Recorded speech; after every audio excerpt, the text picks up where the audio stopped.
सभी माता के भक्तों को अंकुश और राजा का नमस्कार।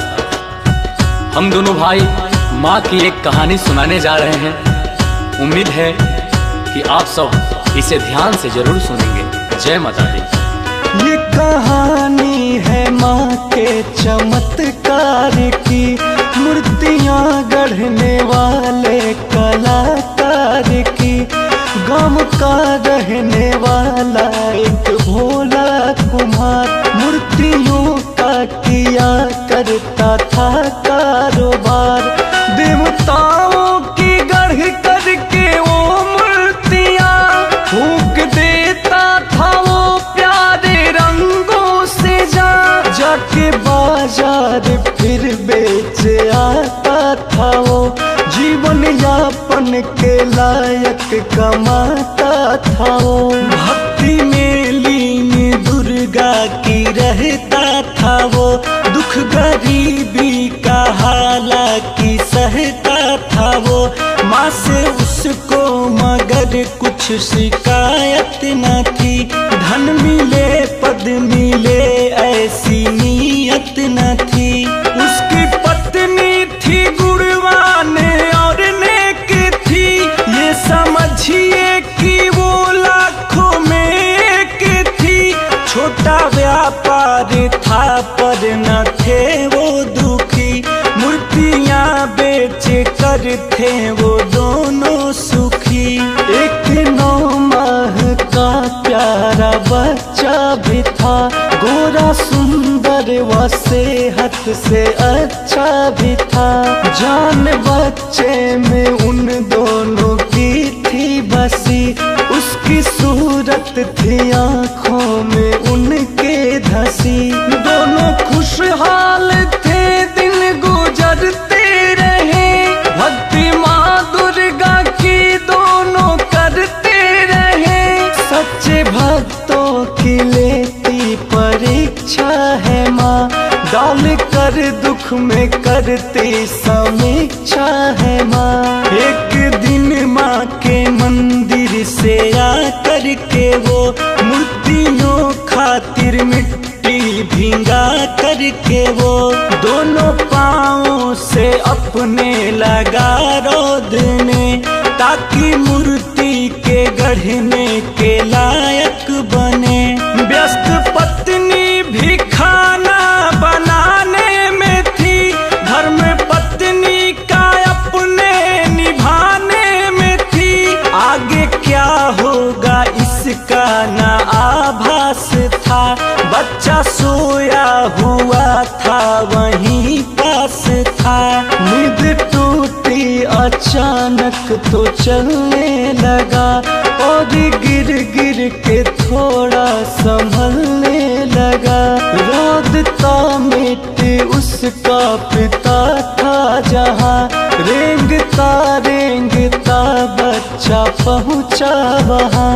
माँ की धुन में था खोया हुआ वो कुम्हार, कर रहा था वो माँ दुर्गा की जय जयकार। पास अपने पिता के सरकते हुए आ गया बच्चा हंसते हुमकते हुए।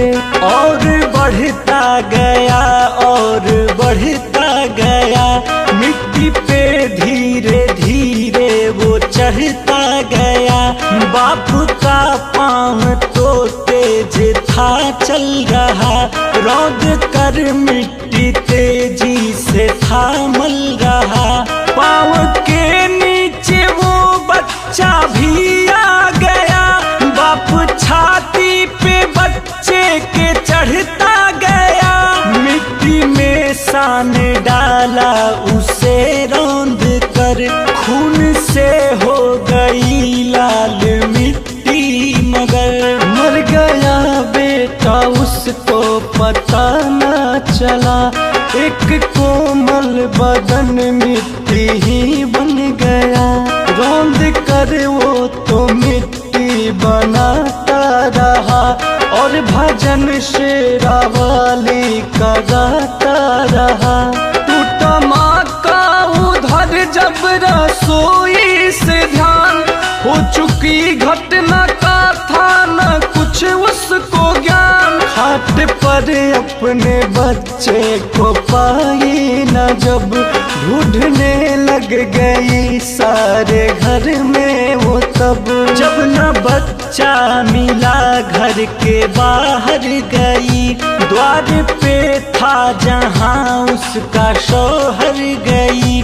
उसके पाँवों के नीचे गई जब नजर, गिर गई धरती पर जोर से चीख कर। हाय बच्चा मेरा, हाय बच्चा मेरा, टुकड़े में बट गया उफ कलेजा मेरा। रुक गया वो कुम्हार उसका तब टूटा ध्यान, हो गया उसको फिर सारी घटना का ज्ञान। वो भी रोने लगा मार कर सिर पे हाथ, और माँ दुर्गा से बोला रो कर ये बात, मैंने ही ले ली है अपने बच्चे की जान।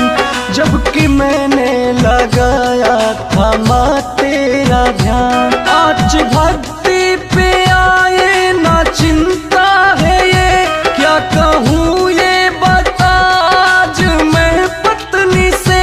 बोली पत्नी की अब ऐसा कर जाने दो, मेरा लौटाओ बेटा या मर जाने दो। माँ प्रकट हो गई उनके पास आ गई, लाल जो मिट्टी थी अपना रंग पा गई। शेरावाली ने अपना दिखाया प्रताप, एक मूरत बनी मिट्टी में अपने आप। बच्चे के शक्ल से मिलती थी हूबहू, कर दिया फिर उस मूरत ने चलना शुरू। यानी कि जिंदा बच्चा था वो हो गया, हो गए खुश वो दोनों करिश्मा हुआ। माँ ये कहने लगी कि तुझे आस था, दुख में भी तुझको मुझ पे ही विश्वास था। पति पत्नी गिरे पाँव पे खुश हुए, शेरावाली से ये दीप कहने लगे। शेरावाली से ये दीप कहने लगे। तू है दयालु शेरावाली, भक्ति की लाज बचा ली। तू है दयालु शेरावाली, भक्ति की लाज बचा ली। तुझ पे है विश्वास हमारा और विश्वास रहेगा, आस पुराने वाली से ही सबको आस रहेगा। रख ले शरण में नौनिहाल को, लंबी उम्र दे मेरे लाल को। है माँ रख ले शरण में नौनिहाल को, लंबी उम्र दे मेरे लाल को।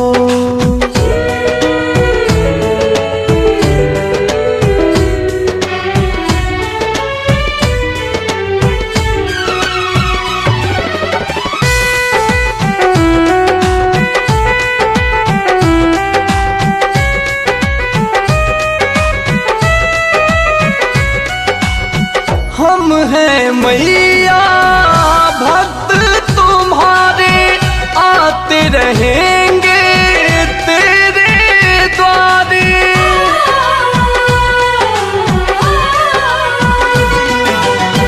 हम हैं मैया भक्त तुम्हारे, आते रहेंगे तेरे द्वारे। भक्ति का वर देते रहना, और न ज्यादा है कुछ कहना।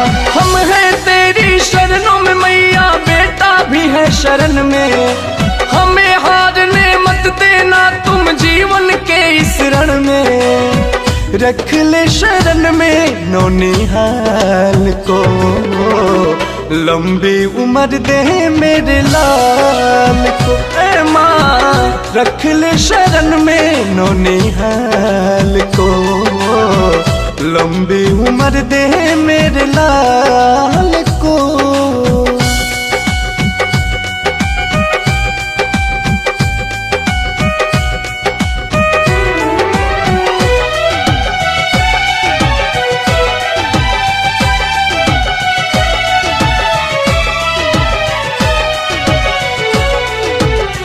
बहुत दयालु बहुत निराली तुम हो, अद्भुत शक्ति वाली।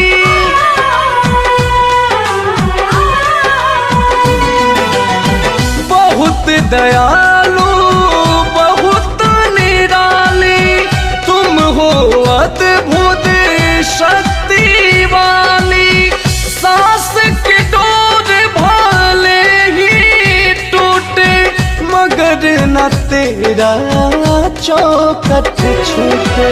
अंकुश राजा दिलीप सिन्हा बनकर तेरे पुजारी, दीप जलाएंगे पूजा का मेरी मैया प्यारी।